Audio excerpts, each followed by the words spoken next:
आपको फील हो कि यार एक छोटे छोटे माइनस से पॉइंट की वजह से मेरी इतने नीचे नाम आ रहा है। तो इसलिए अगर आप 2026 के एस्पेरेंट हो तो इन चीज़ों का खास ध्यान रखिएगा। मेन चीज़ आती है कि बच्चा अपनी सेल्फ प्रैक्टिस पर भी कभी कभार करता है कि डाउट आ जाते हैं तो टीचरों से आस्क करता है। तो आपके साथ ये प्रॉब्लम रही तो टीचरों ने आपका सारा हेल्प की?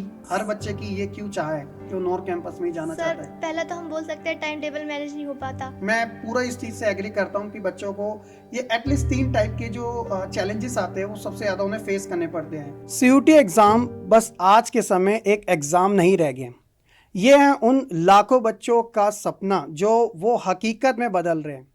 और आज का बच्चों सेशन एक ऐसे स्टूडेंट्स का है जिन्होंने ना केवल सिर्फ अपना ये सपना देखा था बल्कि इसको हकीकत में भी बदला। जी हाँ, मैं बात कर रहा हूँ एक ऐसे स्टूडेंट्स की जिन्होंने अपनी पढ़ाई में, अपनी लगन में इतनी सी भी कमी नहीं करी। तो इशू कैसे आप बच्चे? सर मैं अच्छी हूँ। तो सबसे पहले स्टूडेंट्स को अपना इंट्रोडक्शन दीजिएगा कि आप कहाँ से बिलोंग करते हैं, कौन सी यूनिवर्सिटी में आपका एडमिशन हुआ और किस कॉलेजेस के अंदर आपने एंट्री ली है। मेरा नाम ईशू पटेल है और मैं यूपी के बरवा अंबेडकर नगर के बरवा नामक ग्राम से बिलोंग करती हूँ और मेरा सिलेक्शन दिल्ली यूनिवर्सिटी के मिरांडा हाउस में हुआ है। क्या बात है इशू। तो सबसे बड़ी चीज़ है कि मैं आपको पहले कॉन्ग्रेचुलेशन कहना चाहूँगा कि बच्चे आपने उस कॉलेज के अंदर एडमिशन लिया है जो बहुत सारे अभी जो 2026 के एस्पिरेंट स्टूडेंट हैं उनका एक ड्रीम कॉलेज में से एक है। स्पेशल फॉर मैं गर्ल्स के लिए कहना चाहूँगा क्योंकि जो मिरांडा हाउस कॉलेज है वो गर्ल्स के लिए ही जाना जाता है। तो आपका इसमें एडमिशन हुआ तो आई थिंक ओवरऑल अब आपका 1 ईयर कंप्लीट होने वाला है। Yes sir. जी। तो अगर मैं आपसे पूछना चाहूँ कि एक होता है कि जैसे हिंदी मीडियम का स्टूडेंट है और वो ड्यू जैसी टॉप यूनिवर्सिटी के अंदर अपना एडमिशन सक्सेसफुली ले भी लेता है, तो ऐसा होता है कि एक हिंदी मीडियम का स्टूडेंट ड्यू के कॉलेजेस के अंदर जा रहा है तो एक होता है ना लैंग्वेज बैरियर को लेके इश्यूज आता है। तो जैसे आपने कौन से कोर्स में एडमिशन लिया? मेरा कोर्स हिंदी ऑनर्स जी, है। आपका हिंदी ऑनर्स है तो वेल डन। अब ये है कि जो कॉलेज है मिरांडा हाउस तो वहाँ का जो एक एनवायरनमेंट होता है, जैसे हमारे बहुत से फ्रेंड्स बनते हैं, कलीग्स बन जाते हैं वहाँ पे इतने, और वहाँ का एनवायरनमेंट, वहाँ की सोसाइटी, बहुत सारी चीज़ें होती है कॉलेज के अंदर, बहुत सारी चीज़ें होती है। और वैसे ही मिरांडा हाउस अपनी लेगेसी के लिए बहुत ज़्यादा फेमस है। तो जब आपने यहाँ एडमिशन लिया और ओवरऑल आपने 1 ईयर तक कंप्लीट कर लिया, तो ओवरऑल आपका इस कॉलेज को लेके क्या एक्सपीरियंस रहा? सर इसके साथ तो एक पॉजिटिव ही इम्पैक्ट रहा है जी। और बहुत सी चीज़ें यहाँ पे सीखने को मिली है। अच्छा, जैसे? लाइक वुमेंस के लिए जैसे ओके। नंबर 1 कॉलेज है तो बहुत सी चीज़ें नॉलेज मिलती है यहाँ पे। हम्म और ओवरऑल बहुत अच्छा लगा इस कॉलेज में हम्म। आके। और बाकी आपके फ्रेंड सर्कल कैसा, मतलब फ्रेंड्स बहुत सारे बच्चे अलग अलग स्टेट से भी आए होंगे, खुद दिल्ली के भी बहुत सारे हाँ, स्टूडेंट्स होंगे, तो उनके साथ आपका कैसा, मतलब जो भी एक फ्रेंडशिप होती है लाइक यहाँ पूछा पे जाता से है? बहुत सारे कल्चर के लोग आते हैं तो अच्छा। सबको मिलने जुलने का मौका मिलता है, सबके कल्चर को जानने का मौका मिलता है। हम्म तो ये सब भी बहुत अच्छा लगता है। हम्म। थोड़ा कॉलेज के बारे में, और जैसे वहाँ का जैसे एक होता है ना कैफेटेरिया हो गया, ग्राउंड्स हो गया, लाइब्रेरी हो गई है, ये चीज़ें जब बच्चा स्कूल के बाद फर्स्ट टाइम एक्सपीरियंस करता है उसे कैसा लगता है? आपको कैसे कैसे चीज़ें सारी एक्सपीरियंस हुई वहाँ पे? सर मुझे तो पर्सनली बहुत अच्छा लगा था ये अच्छा। सब देख के। ओके। और मिरांडा की लाइब्रेरी बहुत अच्छी है। ओके, ठीक है। वहाँ की कैंटीन्स बहुत अच्छी हैं, सब अच्छा। सब बहुत अच्छा है। अच्छा, वहाँ पे बहुत सारी सोसाइटी भी होगी, जैसे हाँ, ड्रामा सोसाइटी होती है, डांस सोसाइटी होती है हाँ, या स्पोर्ट्स की होती है। हाँ। तो मिरांडा के बारे में कुछ बताइए कि कौन कौन सी वहाँ की सोसाइटी है, चाहे आपने वो ज्वाइन करी हो या नहीं करी हो, लाइक लेकिन बच्चों यहाँ को रहता है ना एक माइंड में। यहाँ की एक सोसाइटी है अनुकृति जो कि बहुत फेमस, अनुकृति, ये बहुत। किस चीज़ के लिए बच्चे? ये ड्रामेटिक सोसाइटी, अच्छा, हिंदी ड्रामेटिक हिंदी सोसाइटी है। ड्रामेटिक सोसाइटी बहुत फेमस अच्छा सोसाइटी है। अच्छा, ठीक ठीक है। जी। तो आपका मन नहीं किया कभी लाइक सोसाइटी को ज्वाइन करने का? डेट निकल गई थी ना तो अच्छा मुझे अच्छा। पता नहीं चला था। अच्छा अच्छा। हाँ, फर्स्ट ईयर में। तो बच्चों सेल्फ अवेयरनेस भी बहुत ज़्यादा ज़रूरी है, ठीक है। ठीक है इशू, तो आपने ये सारी चीज़ें तो बताई। अच्छा इशू, तो मिरांडा हाउस में फेस्ट भी होते रहते हैं, तो मिरांडा हाउस के फेस्ट का क्या नाम है? सर यहाँ का बहुत फेमस फेस्ट है जिसका नाम टेम्पेस्ट है। अच्छा, जो अभी कि आपका हुआ, आपने एक्सपीरियंस किया? हाँ, तो कोई सेलिब्रिटी भी आए थे? सेलिब्रिटी हाँ आई थी अब की बार, तुलसी कौन? कुमार। तुलसी कुमार। जी। अच्छा। तो बच्चों मैं आपको एक चीज़ बता देता हूँ कि दिल्ली यूनिवर्सिटी के अंदर 70 से प्लस कॉलेजेस हैं और हर कॉलेज अपनी लेगेसी के लिए जाना जाता है, चाहे वो नॉर्थ कैंपस हो, साउथ कैंपस हो या फिर ऑफ कैंपस हो। और डीयू की एक सबसे अच्छी बात रहती है कि हर साल यहाँ पे फेस्ट होते हैं। एक ऐसा एनवायरनमेंट बच्चों को मिलता है जहाँ पे वो वाकई में इंजॉय करते हैं। तो जैसे ईशू ने बताया कि उनका जो मिरांडा हाउस कॉलेज है, तो वहाँ पे टाइम फेस्ट बहुत ज़्यादा पॉपुलर है और हर साल कोई ना कोई सेलिब्रिटी आते हैं और बहुत सारे जो स्टूडेंट होते हैं अदर कॉलेज के, उनको भी एंट्री अलाउ होती है आई नहीं थिंक। नहीं सर। अच्छा, मतलब बहुत से ऐसे कॉलेज है जहाँ पे अदर कॉलेज के हाँ। स्टूडेंट की एंट्री अलाउ भी होती है और नहीं भी होते हैं, ये डिपेंड ऑन सिचुएशन। हम्म। ठीक है, तो बहुत बढ़िया। ओवरऑल तो काफ़ी अच्छा लग रहा है मेरे को कि जैसा उसका नाम सुना था वैसा जैसे आपके थ्रू मैं जान रहा हूँ, तो मेरे को वाकई में बहुत ज़्यादा अच्छा लग रहा है। चलो इशू, ये तो सारी आपकी ओवरऑल चीज़ होगी। अब जैसे आपने कि ड्यू के अंदर क्या होता है कि बच्चा जब अपनी ग्रेजुएशन की स्टार्ट करता है कि चलो 12th तक तो उसको पता था कि ये सिलेबस होता है, ये क्लासेस होते हैं, ये टीचर है, इतना हमें कंटेंट को कवर करना है। लेकिन जब बच्चा ग्रेजुएशन में आता है तो नए तरीके से स्टडी करता है। अब यहाँ का सिस्टम क्या है, मतलब फर्स्ट ईयर किस तरीके से कवर किया जाता है यहाँ पे? लाइक यहाँ पे अटेंडेंस बहुत मैटर करता है। अटेंडेंस मैटर करती है, ठीक है। हाँ। और क्लासेस क्लासेस जैसे होती है कि एक दिन में 2 क्लासेस, एक दिन में 5-6 क्लासेस होती है। अच्छा, टाइम टेबल होता है पर डे का हाँ सारा, ठीक हाँ। है। ओके। और यहाँ पे जो एग्जाम पैटर्न रहता है वो किस तरीके का रहता है यहाँ पे? जैसे साल में एक ही बार एग्जाम होते हैं या फिर नहीं नहीं, सेमेस्टर का हर सिस्टम होता है? सेमेस्टर वाइज एग्ज़ाम होते हैं यहाँ पे। तो साल में कितने सेमेस्टर हैं? 2। 2 सेमेस्टर होते जी। हैं, ठीक है। बच्चों डीयू के अंदर क्या होता है कि क्लास 12 जैसा सिस्टम नहीं होता कि साल में एक ही बार एग्जाम हो। ज़्यादातर डीयू के कॉलेजेस के अंदर सेमेस्टर सिस्टम होता है कि सेमेस्टर 1 सेमेस्टर 2 फिर उसके कंबाइन आपका रिजल्ट तैयार होता है। और टाइमिंग भी ऐसी रहती है कि यहाँ पे हर दिन ऐसा नहीं है कि डेली बेसिस पे क्लास होती है। रेगुलर बेसिस पे क्लासेस तो होती है लेकिन फुल क्लासेस नहीं होती, कभी 2 क्लास हो रही है, कभी 3 क्लास हो रही है। तो उनका टाइम टेबल बच्चों को शेयर किया जाता है, इसी तरीके से रहता है, यस ठीक सर। है। चलिए, तो ये सारी जो चीज़ें होगी, तो देखो ये तो आपने ऑलरेडी कामयाबी हासिल कर ली है। आपने ऑलमोस्ट अपना 1 ईयर का एक्सपीरियंस भी पूरा ही कर लिया ऑलमोस्ट। अब मेन चीज आती है, थोड़ा हम पास्ट में चलते हैं क्योंकि अभी जो बच्चे हैं एस्पिरेंट जो 2026 सीयूटी एग्जाम की तैयारी कर रहे हैं और आई थिंक उनका 11 मई के बाद एग्जाम जो है वो स्टार्ट होने वाला है। अब ऐसे में इन बच्चों को बहुत ही ज़्यादा परेशानियां आती हैं, आपके साथ भी रही होगी जब आप 2025 एग्जाम की तैयारी कर रहे थे। सबसे पहली चीज मैं आपसे ये जानना चाहूँगा, जो हर बच्चा फील करता है कि 12th बोर्ड और सीयूटी एग्जाम के बीच में जो डिफरेंसेस होते हैं, क्योंकि आप 12वीं इतना अच्छे तरीके से कवर करके आए लेकिन उसके बाद इतने बड़े कंपटीशन एग्जाम की तैयारी करना है, तो वो क्या मेन अंतर दोनों के बीच में देखने को मिलता है और हमें अपना माइंडसेट किस तरीके से चेंज करना आना चाहिए? लाइक सर देखिए, पहली बात तो सिलेबस लगभग सेम होता है, ठीक है। बट लाइक एग्ज़ाम का तरीका अलग होता है। एग्जाम का तरीका अलग अलग रहता है, मतलब लेवल कम रहता है या थोड़ा ज्यादा रहता है? सीयूटी में थोड़ा सा ज़्यादा ही मान के चलते ज्यादा हैं। ही मान के चले, ठीक है। हाँ। तो तैयारी भी फिर उसी हिसाब से हाँ आगे होनी चाहिए, हाँ। ठीक है। और क्या क्या चीजें? और जैसे इसमें होता है long answer, short answer boards में प्रैक्टिस करते हैं, जी। लेकिन इसमें एमसीक्यू बेस्ड होता है। MCQ proper based. और जी। नेगेटिव मार्किंग आपके एग्जाम में थी? हाँ। जी थी। तो जब आप पेपर को सॉल्व कर रहे थे तो एक माइंड में डर था कि यार अगर ये क्वेश्चन गलत हो गया तो मेरा माइनस सर। हो जाएगा। तो आपने कोई क्वेश्चन ऐसा किया, ड्रॉप किया या फिर छोड़ के आया, पूरा अटेम्प्ट किया था? नहीं नहीं, पूरा नहीं अटेम्प्ट करा अच्छा। था, जितने आ रहे थे लगभग उतने ही किए थे। मतलब आपने नेगेटिव मार्किंग को एक तरीके से इम्पोर्टेंस दी, हाँ। ठीक है। देखो बच्चों, जब आप सीयूटी एग्जाम की तैयारी करते हो तो नेगेटिव मार्किंग का बहुत बड़ा रोल रहता है, क्योंकि कुछ बच्चों को ऐसा लगता है कि कोई बात नहीं, हम गैस कर लेते हैं, ठीक हो जाएगा। लेकिन ऐसा नहीं है बच्चों, ये कोई बोर्ड एग्जाम्स नहीं है कि आपने कुछ भी लिखा कुछ ना कुछ मार्क्स मिल जाएंगे। ये है बच्चों आपका सीयूटी एग्जाम और लिमिटेड से क्वेश्चन होते हैं, आपको सिर्फ 50 क्वेश्चन ही अटेम्प्ट करने होते हैं। और ऐसे में अगर बच्चों आप गैस वर्क करोगे और उसमें भी अगर आपका नेगेटिव मार्किंग आएगी तो शायद हो सकता है कि कट ऑफ में आपको फील हो कि यार एक छोटे छोटे माइनस से पॉइंट की वजह से मेरी इतने नीचे नाम आ रहा है। तो इसलिए अगर आप 2026 के एस्पेरेंट हो तो इन चीज़ों का खास ध्यान रखिएगा, जैसे ईशू ने अपने 2025 के एग्जाम में रखा था, ठीक है बच्चे। अच्छा, जब आप सीयूटी एग्जाम की तैयारी आपने शुरू करना अच्छे तरीके से की होगी आई थिंक, अब बात आती है, बहुत सारे बच्चे जानना चाहते हैं उन स्टूडेंट से जिन्होंने ऑलरेडी वो चीज़ें एक्सपीरियंस कर रखी है। मैं आपसे ये जानना चाहता हूँ कि बच्चे आप ये बताइए कि आपका जो टोटल जो स्टडी आवर्स होता था, जैसे मॉर्निंग का रूटीन, फिर इवनिंग का, फिर नाइट का, क्योंकि इस बीच में स्कूल भी रहते थे, स्कूल ओवर भी हो जाते थे, तो आप किस तरीके से ये सारा अपना रूटीन फॉलो करते थे? आप कितने बजे उठते थे, कितने बजे सोते थे? ये सारी चीज़ें प्लीज़ शेयर कीजिएगा बच्चे।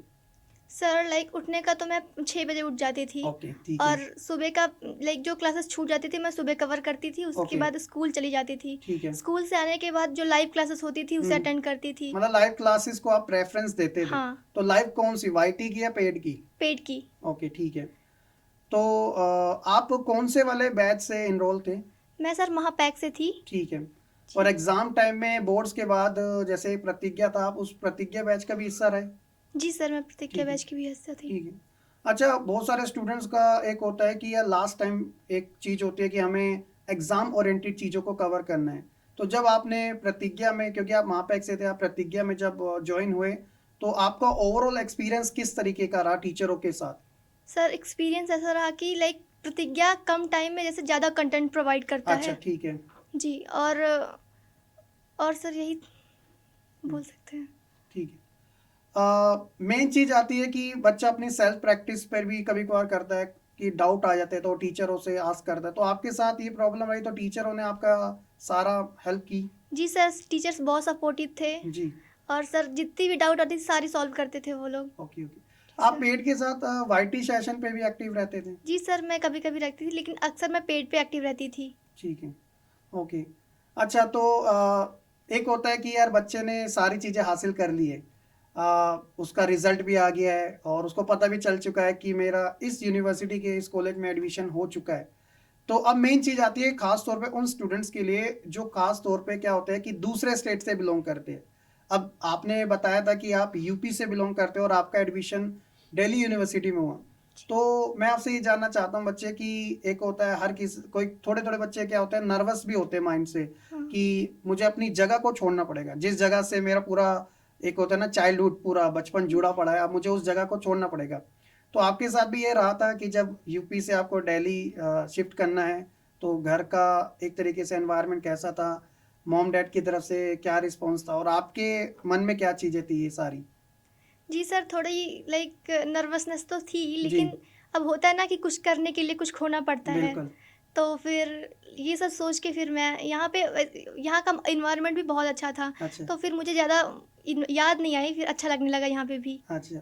और बाकी यहाँ का जो रहन सहन है, जैसे बच्चे, आप हॉस्टल में ही रहते हो शायद? नहीं, इस टाइम फ्लैट में मैं शिफ्ट अच्छा, हो गई आप हूँ। फ्लैट में शिफ्ट हो तो यहाँ का ईजिली बच्चों को आराम से मिल जाता है, कोई हाँ, दिक्कत नहीं यहाँ आती पे है? पीजी आराम से मिल जाते पीजी हैं। आराम से मिल जाता है, तो रहने सहने की कोई दिक्कत नहीं आती? नहीं नहीं। ठीक है, तो मतलब आस एनवायरनमेंट अच्छा है? हाँ। ठीक है, एनवायरनमेंट ज़्यादा अच्छा है, ये सबसे इम्पोर्टेंट। हम्म। अच्छा, नॉर्थ कैंपस के बारे में बहुत सारी चीज़ें फेमस है। हर बच्चे को जब भी मैं बोलता हूँ कि आपको कौन सी यूनिवर्सिटी टारगेट करनी है, सर मेरे को डीयू करनी है। ठीक है बच्चा, आपको डीयू करनी है, लेकिन डीयू में कौन सा कैंपस, तो सबकी एक पहली चॉइस होती है कि सर हमें तो नॉर्थ कैंपस ही चाहिए। इशू मैं आपसे ये जानना चाहता हूँ कि ऐसा क्या है नॉर्थ कैंपस में जो साउथ कैंपस ऑफ कैंपस के कॉलेजेस में आपको नहीं देखने को मिलता? हर बच्चे की ये क्यों चाह है कि वो नॉर्थ कैंपस में ही जाना सर चाहता है? पहली बात तो ये है कि नॉर्थ कैंपस में सारे कॉलेजेस पास पास में है, पास जिससे पास आते हैं। जिससे ना एक स्टूडेंट का बहुत अच्छा माहौल है वहाँ पे, पढ़ाई ठीक का है, बहुत अच्छा माहौल है, ठीक है। जिस वजह से बच्चे पहली चॉइस अपनी नॉर्थ कैंपस रखते हैं। ओके, ठीक है। और अच्छे कॉलेजेस मुझे लगता है मेरे अकॉर्डिंग कि नॉर्थ कैंपस में ज़्यादा अच्छे कॉलेजेस हैं, इस वजह से भी बच्चे नॉर्थ कैंपस को आगे रखते हैं। और आपके अगल बगल में कॉलेजेस हैं जैसे हाँ, आपने बताया, तो कौन कौन से हैं? मिरांडा के आसपास खालसा कॉलेज है, अच्छा, खालसा। SRCC। अच्छा, एसआरसीसी। जी। हमारा इवेंट भी होता है वहाँ पे। हाँ, मैं भी गई थी। अच्छा, अच्छा। हाँ। और और थोड़ा रामजस भी पड़ जाता है अच्छा, पीछे। रामजस भी। हाँ। ठीक, ठीक, बढ़िया। तो मतलब कॉलेज सारे टॉप क्लास के हैं वैसे। हाँ। ठीक है, बहुत बढ़िया बच्चे। अच्छा, ईशू आपने ये सारी चीज़ें बताई। अब अगर मैं 2026 के स्टूडेंट के पॉइंट ऑफ व्यू से अगर आप एक सवाल पूछना चाहूँ आपसे, तो मेरा ये सवाल रहेगा कि देखो बच्चे एक तरीके से अपनी तैयारी कर ही रहे हैं, तो तैयारी के समय क्या होता है कि बच्चों को कई का सेल्फ डाउट आना शुरू हो जाता है कि जो मैं मेहनत कर रहा हूँ क्या मैं सही कर रहा हूँ या नहीं कर रहा, क्या मैं इस एग्ज़ाम को क्रैक कर पाऊँगा या नहीं कर पाऊँगा। तो ये जब चीज़ें सेल्फ डाउट के तौर पे मन में आना शुरू हो जाती है, तो हम उन चीज़ों को किस तरीके से टैकल कर सकते हैं, दूर कर सकते हैं? मेरा ये मानना है कि जितना ऑनलाइन क्लासेस में पढ़ाएं उतना जी। आप पढ़िए और सेल्फ स्टडी भी कीजिए। हम्म, अगर इतना आप करते हैं तो आपका 100% सिलेक्शन हो जाएगा, पर अच्छे से करना है। इशू जैसे बच्चे 2026 की तैयारी कर रहे हैं तो ऐसे में बहुत से उनको चैलेंजेस फेस होते हैं, तो कम से कम आप 3 ऐसे वो चैलेंजेस जो ऑलमोस्ट सभी स्टूडेंट्स के साथ कॉमन रहते हैं। सर पहला तो हम बोल सकते हैं टाइम टेबल मैनेज नहीं हो पाता। जी। सेकंड बात है डिस्ट्रैक्शन। डिस्ट्रैक्शंस रहती है। हाँ, ओके, थर्ड हम बोल सकते हैं डिसिप्लिन। डिसिप्लिन मैनेज नहीं हो पाता बहुत से। मैनेज नहीं हो पाता। हाँ। ठीक है, ठीक है। तो देखो, ईशू ने बहुत अच्छी चीज़ बताई है कि मेरे अकॉर्डिंग मैं पूरा इस चीज़ से एग्री करता हूँ कि बच्चों को ये एटलीस्ट 3 टाइप के जो चैलेंजेस आते हैं वो सबसे ज़्यादा उन्हें फेस करने पड़ते हैं। जैसे ईशू ने बताया टाइम टेबल को लेकर, क्योंकि ये एग्ज़ाम है बहुत ही कम टाइम का, यानी कि 1 घंटा एक पेपर को इसमें मिलता है, और ऊपर से बोर्ड एग्जाम्स के बाद सीयूटी एग्ज़ाम के अंदर सिर्फ 2 या ढाई महीने का ही ज़्यादा से ज़्यादा टाइम रहता है। और ऐसे में बच्चों को कंपटीशन की तैयारी भी करनी है, टाइम टेबल भी मैनेज करना, और सबसे ज़्यादा आज के समय क्या है, डिस्ट्रैक्शन। जी। तो डिस्ट्रैक्शन जैसे आज के समय सोशल मीडिया है, बच्चे का जी। टाइम बहुत ज़्यादा कंज्यूम करती है ना। अटेंशन नहीं बच्चों को मिल पाता सही तरीके से कि ज़्यादा देर टिक के वो किसी चीज़ को देख सके। तो ये चीज़ें सबसे ज़्यादा बच्चों को फेस करनी पड़ती है। और सबसे इंपॉर्टेंट चीज़ आपने बताई थी डिसिप्लिन। अनुशासन, यानी हाँ। कि डिसिप्लिन। देखो, अगर वैसे तो मैं हर क्लास में बच्चे के साथ यही डिस्कस करता हूँ कि अगर आपके पास कंसिस्टेंसी और डिसिप्लिन, यानी कि एक लगन है और साथ ही साथ उसका एक अनुशासन है कि मुझे डेली बेस पे चीज़ों को कवर करना है, तो आप इस एग्ज़ाम को आराम से क्लियर कर सकते हो। इशू बहुत सारे स्टूडेंट्स के साथ एक प्रॉब्लम आती है कि उन्हें सीयूटी एग्जाम की कभी अवेयरनेस ही नहीं रहती, जागरूकता नहीं रहती है। उन्हें ये नहीं पता रहता कि सब्जेक्ट कॉम्बिनेशन किस तरीके से चलता है, क्या क्या चीज़ें होती है। जैसे अगर मैं दिल्ली यूनिवर्सिटी की बात करूं तो बहुत सारे आर्ट्स के स्टूडेंट्स हैं, साइंस के हैं। तो दिल्ली यूनिवर्सिटी में एडमिशन लेने का बच्चों का जो एक सब्जेक्ट कॉम्बिनेशन का क्राइटेरिया होता है वो क्या रहता है? लाइक एक लैंग्वेज लेना चाहिए आपको, एक लैंग्वेज लेना चाहिए, 3 डोमेन और एक जीटी। एक जीटी भी इसके अंदर रहता है। हाँ। ठीक है। तो मेन चीज़ है किसके ऊपर बच्चा फोकस करे अगर वो डीयू के अंदर ही एडमिशन लेना चाहे? तो वो लैंग्वेज और डोमेन के ऊपर ज़्यादा डोमेन के फोकस करना ऊपर, चाहिए। डोमेन जो क्लास 12 के बेस पर हाँ, होते हैं। वही वाले। ठीक है।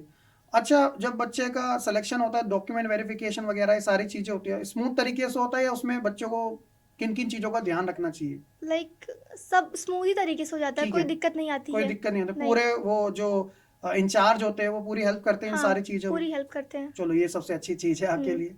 तो ठीक है बच्चे, मैंने बहुत सारी चीज़ें आपसे जानी और मुझे वाकई में काफ़ी गुड फील हो रहा है कि मैं प्राउड भी कर सकता हूँ कि ईशू जो है वो हमारे प्रतिज्ञा बैच से ही जुड़ी स्टूडेंट रही है और रेगुलर बेसिस पे इन्होंने अपनी स्टडी करी है। और इसीलिए मैंने सोचा कि आज के ये जो सेशन है वो एक ऐसे स्टूडेंट से आपको ज़रूर मिलाया जाए जो बहुत सारे, आप भी स्टूडेंट हैं 2026 एग्जाम की तैयारी करें अपनी सीयूटी, और बहुत से स्टूडेंट का होगा गारंटेड कि वो डीयू के नॉर्थ कैंपस के अंदर जाना चाहते हैं। और स्पेशली जो वुमेन कॉलेजेस होते हैं, और वुमेन कॉलेज में चाहे आईपी आए, दौलत राम आए, या फिर सबसे टॉप क्लास हमारा कौन सा मिरांडा हाउस आए, तो आपका भी एक सपना होगा। तो ईशू ने बहुत सारी चीज़ें शेयर करी, मुझे उम्मीद है कि आपको काफ़ी अच्छे तरीके से वो अच्छा भी लगा होगा। और अगर आपका कोई भी ऐसा कोई डाउट है तो आप कमेंट सेक्शन में भी ज़रूर मेंशन कीजिएगा, और आपको कैसी लगी बच्चों इशू की ये पूरी स्टोरी मुझे ज़रूर बताइएगा। और इसी तरीके से आपके सामने मैं बच्चों ऐसे स्टूडेंट्स की कहानियाँ लेके आता रहूँगा कि उन्होंने किस तरीके से ना केवल सिर्फ एक ख्वाब देखा था, उसे हकीकत में भी बदला और अपनी सही स्ट्रेटजी को, सही प्रिपरेशन को और सही मार्गदर्शन के आधार पे उन्होंने अपने सीयूटी एग्ज़ाम को क्रैक करके अपनी ड्रीम यूनिवर्सिटी के सफ़र को पूरा किया। आप सभी का बहुत बहुत शुक्रिया आज के इस सेशन में। एनीशू, आपका भी बहुत बहुत शुक्रिया अपना थैंक यू सर। कीमती समय यहाँ पे देने के लिए। बाकी बच्चों, हम मिलेंगे अपनी नेक्स्ट वीडियो में। खुश रहे, पढ़ते रहे और ऐसे ही आगे बढ़ते रहे।